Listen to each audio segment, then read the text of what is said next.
Salam ildeşler. Gurbanguly vazifesinde yerine yetende ilki prezident olup geçende elin yüreğinin üstüne koyup aydan sözlerini barýyňyzdan dinlänsiňiz. Men öňkü prezident Sapar Murat Ataýew ýany men halyň üstünde ýöremerin. Men çäre çykarmaryn. Öz suratymy her ýere goýmaryn men. Men oňa zatlara bolamok. Dep halkyň öňünde elini goýup söz beripdi. Emma näme üçindir sözüni ertesi unutdy. Yaman skyrroz eken bul. Emma halkyň ýadynda bul. Bu prezident olup geçen soň diňe halka napadat edip başlady. Şulara näýlek azap bersem kam diýip. Hemme yerini yapdy, täjirçilik yerlerini yapdy, bir jaýlar ýykyp ugrady. Hiç zat eden halk üçin açlyk etdi, dukanlary yapdy, korku döretdi.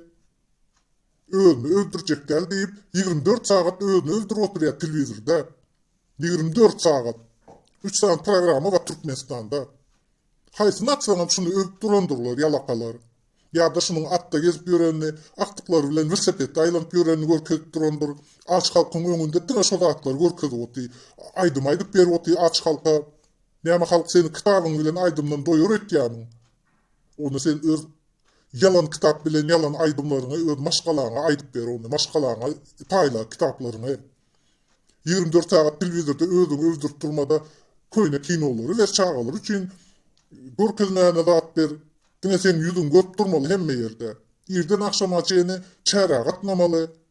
Halk işlerini okan institutda ne mektepde hiç ýerde iş ýok. Dine çäre.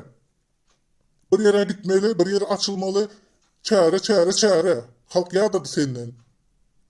Haçana şey edip görjek, bunun çekdegi doğurmasaň.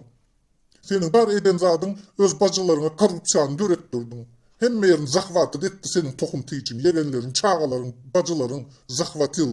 Türkmenleri özüňem zalojnyk aldyň. Ne çykarýaň, ne salýaň, ne getirýäň, ne çykarýaň. Zalojnyk etdiň Türkmenistanyň. Türme etdiň Türkmenistan. Başga da eden ak sen. Sen içigara, tira paraz, araljy. Bu da hem nerede yaman dat bolsa, hem de elbet karakter olsa, hem de sende var. Onu dine bir namus götürüp bilýär. O da sen. Başka da değil. Her gün yatıp duranda da oğluna medal takyarsın sen. Her gün yatıp duranda. Nämeň medalını takyarsın? Geroy mu ol? Ya halka kömek etti mi? Ya bir yerden yanından birini alıp çıktı mı?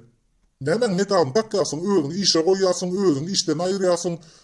Bir häkimlige goýarsın, bir ministerstva goýarsın, bir meclise goýarsın, oğluňa öz ornuňa taýinlajak bolup, bankyň başlygy edip oturýarsyň, gara ýollara goýup oturýarsyň.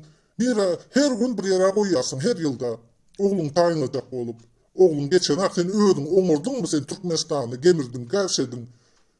Ýedin, içdin, ad halka tükürdün, halka dep geçdin, tohum tiýjin halka tükürüp ýör. Indi sen oğluň etmelimi o zady? Halk oňa ýol bermez.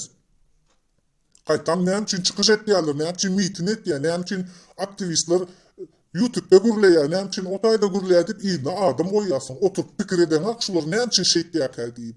Oňa pikir etmäne beýni gerek. Senin beýniň diňe ogurlygy bilýär, başga zady bilen ak sen. Sen aç gözsen.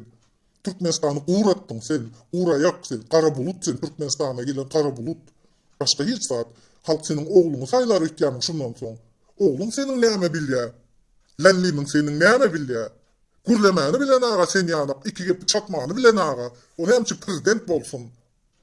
O ýalakalara seni onu seçdirjek bolup ýa-da halk maslahatynda 2 sany 10 sany ýaşlygyny şunu saýlaýyn diýip onu awtomatik saýlasalarym Türkmenistan watandaşlary, Türkmenistan halky galyň ayaga. Yol bermän şu zatlara. Türkmenistan halkyňky, Türkmenistan Gurbangulynyň kakasynda miras galanak. Oğlundan aktygyna geçerýärler. Yol bermäliň şu zatlary. Gurbangulyň elinden gelse Allahyň wezipesini hem aljaklar. Allah boljak bolýar. Türkmen halka sesini çykaranak welin, men özümi Allah diýip oglan etdirensem mikam diýip ýör. Pikiri şol şonuň. Emma şonu oňursa şonu hem etdirjek. Özüni arkadagy etdi, nämeň arkadagy? Halka sesini çykaranok.